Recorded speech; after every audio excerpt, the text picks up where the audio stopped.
Mitra bisnis, kerusuhan yang terjadi di smelter nikel di Morowali mencoreng nama Indonesia dan bisa jadi membuat investor takut untuk berinvestasi, membuat fasilitas produksi bahan mentah seperti nikel dan tembaga di Indonesia.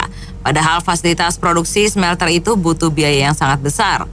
Jika tidak ada investor yang mau bangun smelter, keputusan Presiden Jokowi melarang ekspor bahan mentah bisa jadi gagal dan sia-sia. Padahal jika ekspor bahan jadi atau setengah jadi akan membuat Indonesia untung berkali-kali lipat dibanding ekspor bahan mentah. Apa komentar Anda mitra bisnis mengenai kerusuhan yang bisa menghambat investor berinvestasi membangun pabrik pengolahan bahan mentah atau smelter di Indonesia itu? Silakan komentar Anda, kami tunggu di 633 9160 633 9160. Kalau menurut saya sih, dilihat dari sejarahnya di Indonesia itu, dari zaman dulu itu anti sama China itu kuat sekali ya. Sampai sekarang juga kayaknya nggak bakal selesai.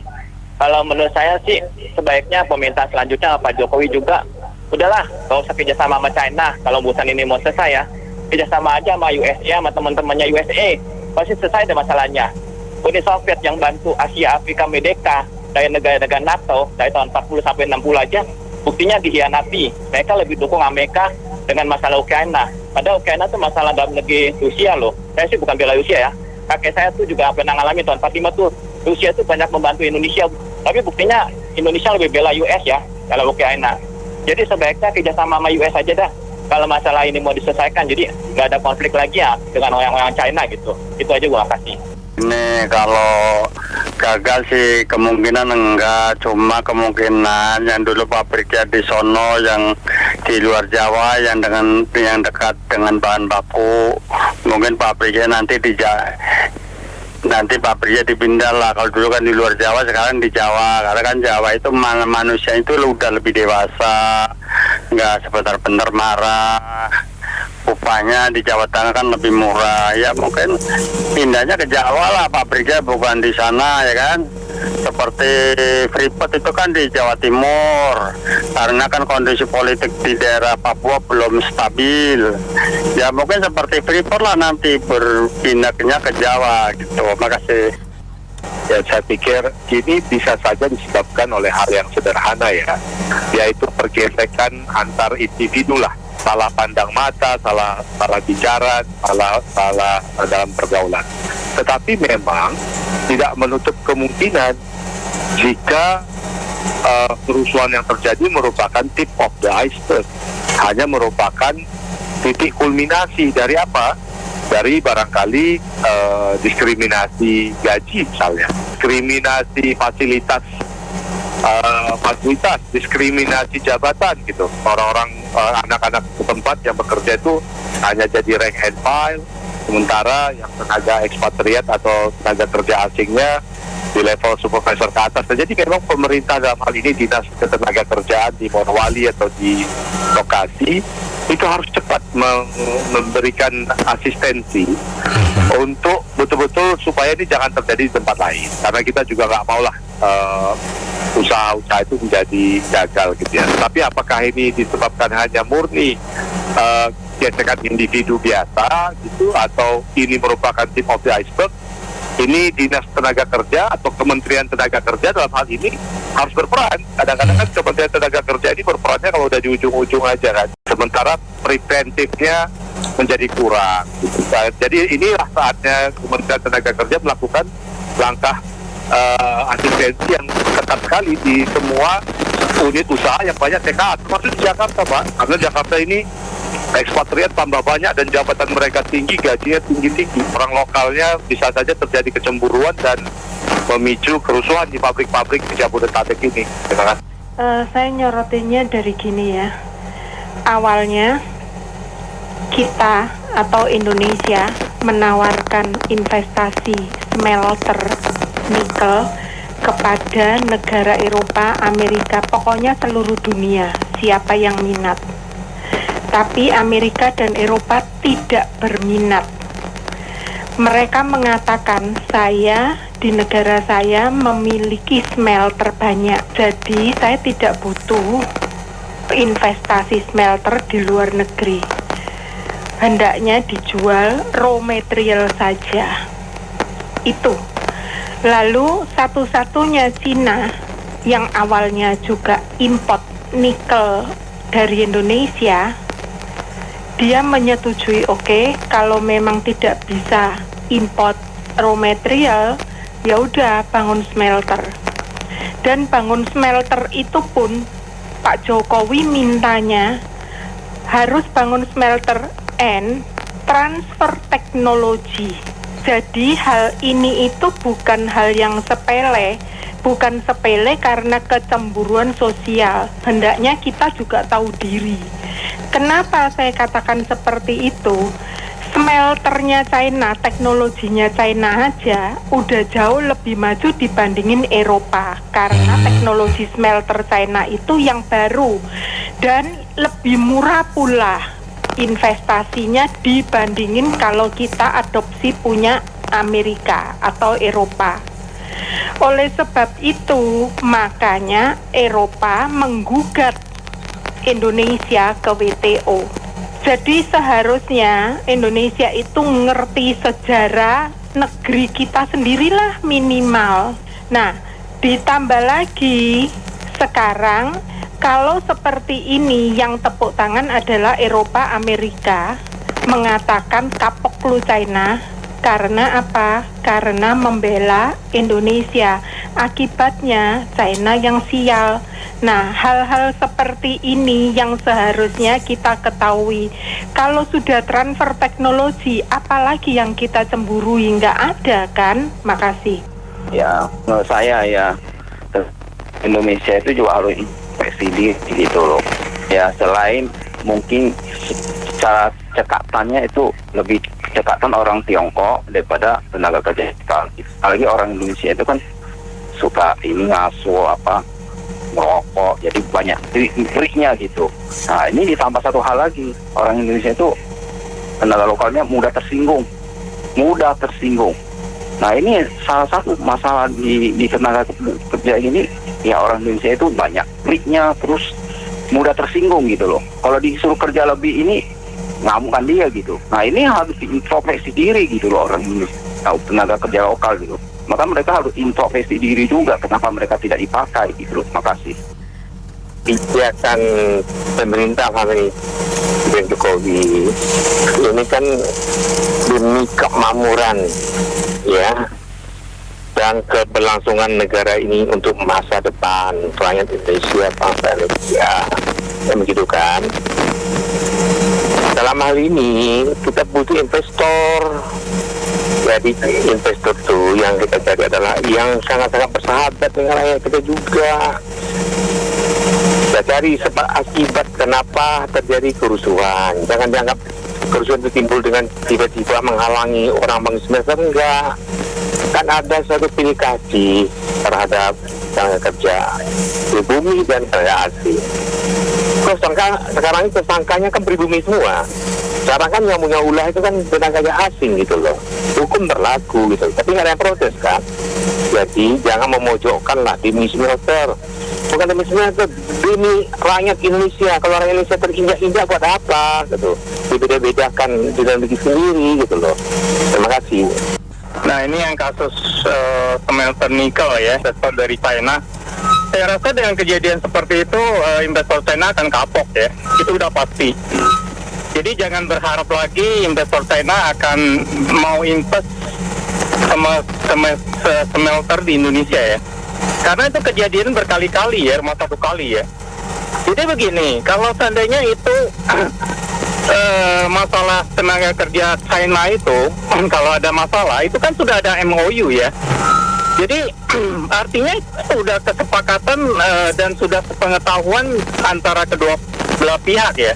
Jadi kalau misalnya kita tidak setuju dengan TKA dari China, ya jangan ya dibatalin aja gitu loh MOU-nya gitu. Kenapa disetujuin gitu loh? China dia pasti pakai tenaga TKA dari mereka, dia pasti investor dari China itu dia pasti pakai tenaga kerja dari China ya, itu udah pasti. Dia tidak akan pernah mau pakai dari negara lain ya, dia pakai karena itu salah satu kelebihan investor China di tenaga kerja mereka gitu loh. Jadi mereka itu disuruh lembur pun mereka dibayar nggak komplain loh tenaga TKA dari China loh.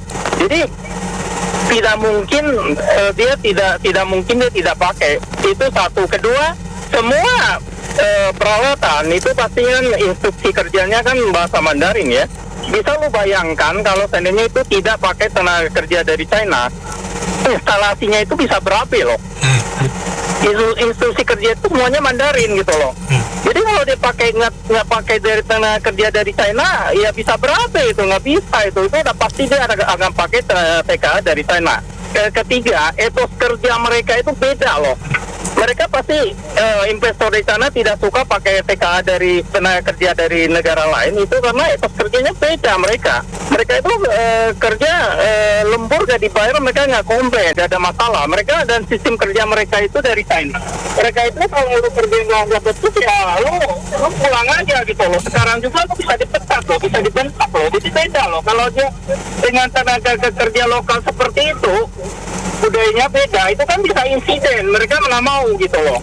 Dia bisa insiden. Jadi mereka tidak mungkin tidak pakai tenaga kerja dari China. Jadi kalau kita nggak setuju dengan tenaga kerja dari China, ya jangan lo pilih negara lain gitu loh. Kan simple as that ya. Saya punya pandangan dan selama ini memang hukum kita itu membre. Kita kan negara demokrasi, kita harus tegakkan di hukum dan keadilan. Kita masalah kok bisa terjadi? Apa memang ada dalangnya ya enggak? Itu kan pasti dalangnya. Di sini kan tahu sendiri kan. Kita lihat orang kaya macam-macam dia itu mengadu domba. Ya enggak, istilahnya kalau demo bisa dibeli kan. Nasi bungkus 200.000. Itu kacaunya. Kalau hukum kita nggak ditegakkan, ya masa depan bangsa kita tuh bisa kacau. Orang nggak mau investasi di sini. Nah itulah satu-satunya hukum. Sekian, terima kasih. Iya, saya ada setujunya dengan dua pendengar tadi. Masalah yang pertama, di negara kita, apapun itu pertambangan, kalau sudah ada investornya, dan kalau ada akhirnya ribut-ribut dengan masyarakat setempat atau apapun itu, nanti pada akhirnya, yang pertama, investor aslinya bisa hengkang. Kedua, investor lain juga ragu-ragu mau nanam, ngalamin seperti investor yang pertama gitu ya. Dan yang kedua, tentu saja, kalau ada kejadian seperti ini, kalau penegakan hukumnya tidak tajam ke segala arah atau hanya tajam ke rakyat bawah, menengah ke bawah, ya akibatnya keulang lagi kemungkinan seperti itu. Jadi ya kalau mau hilirisasi, kalau seperti ini keadaannya, kondisinya, gimana mau berhasil hilirisasinya, kemungkinan seperti itu. Ya, saya setuju dengan pembicara sebelumnya, tapi saya mau menyoroti satu hal ya. Ini selalu saya perhatikan lagi dari zamannya Bapak Soeharto, 30 tahun pemerintah. Belakangan ini lagi zamannya pemilu ya, pemilu Pak Jokowi, terus pemilihan gubernur, itu selalu politik identitas diutamakan ya, terutama yang black campaign anti Cina. Itu saya sejak masih kecil sampai sekarang udah tua selalu itu didengungkan. Jadi tidak mau karena sekarang investor yang paling banyak saya dengar di radio Pak Sam adalah dari China. Nah sekarang nih yang oposisi pemerintah khususnya nih selalu mendengungkan black campaign itu. Bahkan Pak Jokowi sendiri sudah jadi presiden aja selalu dia bilang ini anteknya China lah ya. Jadi memang ini mereka jahat banget ya. Padahal kalau saya belajar sejarah, Belanda jajah kita 350 tahun, coba berapa generasi itu. Jepang jajah kita 3,5 tahun dengan kekejaman yang luar biasa, cerita dari papa, dari nenek saya, dari engkong saya. Nah itu luar biasa. Tapi mereka kok nggak ada yang ribut seperti sekarang gitu loh. Jadi memang ini anti Cina yang dikampanye sama Pak Soeharto, ya sama sekarang antek-anteknya, itu akhirnya gampang sekali masyarakat kita yang orang-orang bawah ini dikasih nasi bungkus saja jadi. Jadi makanya saya bilang hukumnya itu lemah. Jadi kalau pemerintah mau jalanin Omnibus Law dan seterusnya, mau tidak mau harus tegas. Jadi yang nggak mau kerja, biarin mereka nggak mau kerja. Masih banyak orang Indonesia yang mau kerja. Kasus kejadian di pabrik nikel itu Pak, yang jelas investor membawa tenaga-tenaga yang tidak skill ke negara kita dan tenaga kita tersisihkan. Jadi hal ini sudah diramalkan beberapa waktu sebelumnya bakal terjadi seperti ini. Jadi kalau dia investor lain takut, mungkin investor lain takut.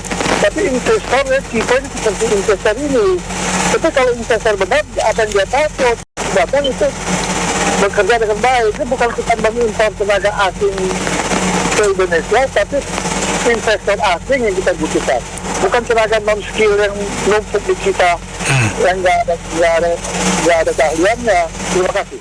Saya kira ini jelas sekali mencoreng. Tentu mereka sesama investor dengan lain akan bicarakan hal ini. Agak melihat bagaimana tindakan hukum di Indonesia. Dalam hal ini, saya pikir Pak Kapolri itu, Pak Listio itu harus memberikan statement yang keras dan bisa menangkap dan bisa membuktikan bahwa kalau memang ini hanya kriminal murni, ya bagus. Ditangkap di orangnya, bahwa supaya investor itu dia tahu bahwa hukum di Indonesia jalannya oke. Kalau enggak ya tentu dampaknya nanti akan meluas, bukan Morowali aja, mungkin ada daerah lain. Ini sangat wajar kok. Saya pikir Jokowi juga harus ada statement yang jelas untuk hal ini. Saya pikir ada 1-2 menteri ada memberikan statement, tapi ini menyangkut kepentingan nasional, investor. Ini jelas sekali, ini Pak Kapolri itu harus tegas. Dan kalau saya pikir kepolisian bergerak bisa kok dilacak, ini penyebabnya apa? Ini apakah penyebabnya karena ada unsur politik atau yang sengaja? Ya terlepas dari, ya memang isu yang paling gampang digoreng kan ya isu dari Tiongkok. Itu kan paling gampang digoreng. Ya justru karena udah tahu gampang digoreng, ya kepolisian kita harus, BIN kita harus memberikan informasi akurat. Dan intinya memang ini mencoreng dan ini akan berdampak kepada investor lainnya, teman-teman mereka. Untuk mengantisipasinya hukum harus jelas, kepolisian harus jelas, segera dalam waktu sesingkat-singkatnya langsung diekspos penyebabnya apa. Saya yang kejadian kerusuhan ini kan nggak banyak ya, maksudnya banyak lah investor perusahaan-perusahaan asing gitu. Kan udah lama dan banyak juga, ini kan nggak baru kali ini ya saya dengar ada kerusuhan antar karyawan gitu ya. Menurut saya sih memang kita ini aneh gitu ya, dalam artian biasanya perusahaan asing itu ya, misalnya Amerika gitu ya, orang Amerikanya itu paling berapa itu 10 orang gitu. Perusahaan India misalnya, orang Indianya di perusahaan itu, lainnya orang lokal gitu. Nah ini perusahaan Cina ini kok ada 1000 lebih gitu orang Cinanya gitu. Dan itu di level-level bawah banyak gitu, jadi ya rawan gesekan gitu, karena kan level gitu kan gampang diprovokasi, gampang marah lah, namanya juga di lapangan kan sering ada gitu. Ya gitu saya kira. Menurut saya memang ini sangat memprihatinkan dan memalukan. Mungkin ada ketidakseimbangan antara tenaga kerja asing dan tenaga kerja Indonesia. Dan menurut saya harus dipercepat itu untuk pengalihan teknologi, sehingga tenaga yang hanya biasa, tenaga kerja asing yang hanya biasa itu sebaiknya ditiadakan. Karena apa? Banyak dari awal kan ada sentimen-sentimen dari TKA Cina. Nah itu sebaiknya yang dari TKA asing itu hanya yang ahli-ahli saja. Terima kasih. Ya ini begini, bisa bikin aturan ya, tapi tidak bisa mengawalnya dengan baik. Itulah negara kita itu kayak gitu ya. Jadi kalau selama cuman bisa bikin aturan, gak powerful dalam memaintain segala hal tentang tenaga kerja, tentang buruh, dan masih banyak hal tentang listrik segala macam, itu lagi siaran langsung kayak bisa mati lampu. Ya begitu, kita masih perlu waktu panjang lah untuk bisa maju. Mental manusianya semuanya harus dibenahi dulu. Asih. Lebih baik kita ikuti standar internasional untuk investasi macam ini. Contohnya ada standar SMETA, di mana SMETA itu menaungi kesejahteraan para karyawan. Seandainya semua investasi mengikuti standar SMETA ini atau semacam itu, mungkin itu bisa menjadi solusi bagi semua orang, karena kesejahteraan menjadi standar buat semua orang. Terima kasih. Kalau menurut saya ya, kita kan negara hukum. ya pemerintah harus tegas dalam hal ini untuk membedah masalahnya di mana berdasarkan hukum yang ada, ya. Kalau memang itu ada kesalahan dari masyarakat, mungkin kita harus tegakkan, kita perlu berikan penjelasan kepada masyarakat tujuan daripada negara, ya. Nah, kalau ini masalah dari kadang investor juga mereka kurang arif menyikapi ada kesadaran masyarakat di lokal. Jadi ini harus diketemukan dan didukung pada permasalahan di hukumnya, ya, supaya semuanya clear, jelas dan transparan.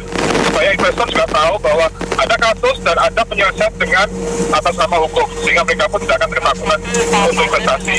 Demikian menurut pendapat saya. Yang kita harus perhatikan itu ada sebab ada akibat ya, kenapa bisa terjadi kerusuhan. Kita bisa tahu lah itu di dalam yang tambang-tambang seperti itu. Boleh dilihat itu video-videonya banyak beredar kok, sangat tidak layak ya pekerja-pekerja Indonesia pada dasarnya itu sangat didiskriminasi. Itu kalau kebanyakan itu para petambangnya itu yang datang investor itu dari negeri Tiongkok. Tapi kita bisa lihat taraf hidupnya berbeda jauh antara mereka dan anak bangsa kita yang bekerja di situ. Itu diperhatikanlah kelayakan mereka bekerja, otomatis tidak akan ada kerusuhan. Itu aja sih. Terkait masalah smelter, kalau menurut saya ini orang-orang yang bikin kerusuhan atau orang-orang yang menciptakan kerusuhan sebenarnya orang-orang yang masalahnya dulu sudah kecipratan, bisnisnya lancar, sudah di comfort zone, sekarang kan diganggu nih bahasanya seperti itu. Nah, mereka bikin ulah tuh dalam mereka kata kan kantongnya jadi kering nih buat mereka gitu kan, karena mereka nggak ada lagi pemasukan gitu loh.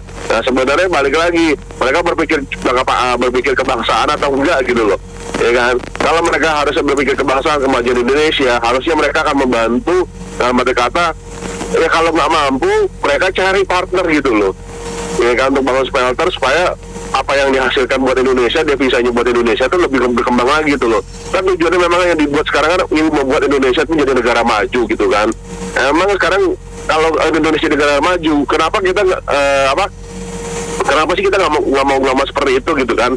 Ya, maunya jadi negara berkembang terus gitu loh, mau dianggap sebagai negara kedua. Kenapa nggak mau menjadi negara satu? Itulah karakter orang Indonesia, masa pentingin kantongnya dulu daripada negaranya dulu gitu loh kalau saya bilang. Ya, menurut saya kalau perkara biaya ya untuk investasi bikin smelter, itu kemarin saya dengar investasi bikin smelter tembaga terbesar, saya dengar terbesar di dunia atau di Asia gitu ya, smelter tembaga itu biayanya 40 triliun. Biaya 40 triliun itu saya kemarin juga dengar sama dengan biaya perjalanan dinas PNS selama 2022 gitu. Nah, itu biaya perjalanan dinas PNS yang apa sudah efektif atau masih hanya penghamburan biaya gitu kan. Nah, itu cukup buat bikin smelter terbesar Asia gitu. Jadi menurut saya perkara biaya itu hanya perlu alokasi yang tepat aja. Terima kasih. Cuma saya mau tambahin, sebaiknya pemerintahan ke depan kalau mau undang investasi sebaiknya jangan dari China lah, karena ABC asal bukan China di Indonesia tuh besar sekali. Kalau misalnya mungkin yang bikin smelter itu Eropa, Amerika atau negara selain China ya, pasti nggak akan ada masalah itu. Ya, saya nggak ada keberatan kalau bicara itu ada hubungan apa dengan negara Cina lah, negara apa. Itu justru keinginan mereka yang anti Indonesia, yaitu Barat itu yang menginginkan bahwa Indonesia itu nggak bisa berkembang lagi. Nah, itulah makanya dikotak-kutik. Nah, kenapa mereka bilang bahwa China lah apa? Jadi nggak ada hubungannya lah menurut saya. Yang penting buat kita itu untuk Indonesia itu payung hukumnya itu udah jelas, misalnya ya diperkuat lah dengan ketetapan pemerintah SKB Menteri Pertahanan untuk pengamanan negara terhadap barang-barang vital atau industri-industri yang menyangkut kehidupan negara dan bangsa. Nah, itu yang di payung hukumnya itu yang lebih diperkuat, yang selama ini mereka nggak merasakan memperkuat dasar-dasar daripada implementasinya. Nah, itu yang menjadi masalah. Nah, itu yang sekarang ini dikotak-kutik terus oleh orang-orang dalam yang tidak berkepentingan.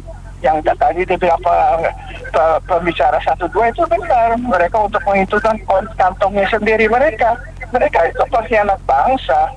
Jadi nggak menghentikan negara dan bangsa. Nah itu yang sekarang kita lihat ke depannya. Itu aja kira-kira ya.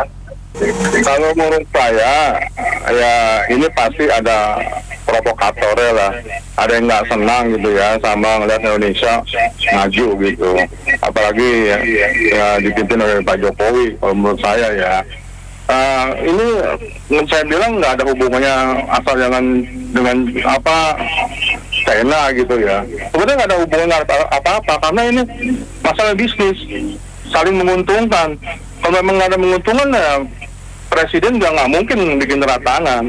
Semua pasti ada jalur-jalurnya. Dan kedua saya minta ya karena anggota DPR juga pun kemarin kan malah menakut-nakuti kalau misalnya nanti Indonesia tidak mengekspor, ntar ada apa-apanya lah, itunya lah. Itu kan harusnya nggak begitu. DPR harusnya mendukung presiden kita untuk melawan itu biar bisa menjadi negara maju. Menurut saya itu aja, terima kasih. Baik mitra bisnis, kami sudahi dulu sesi Businessman Open untuk kali ini. Terima kasih Anda sudah bergabung, saya Anita Wijaya.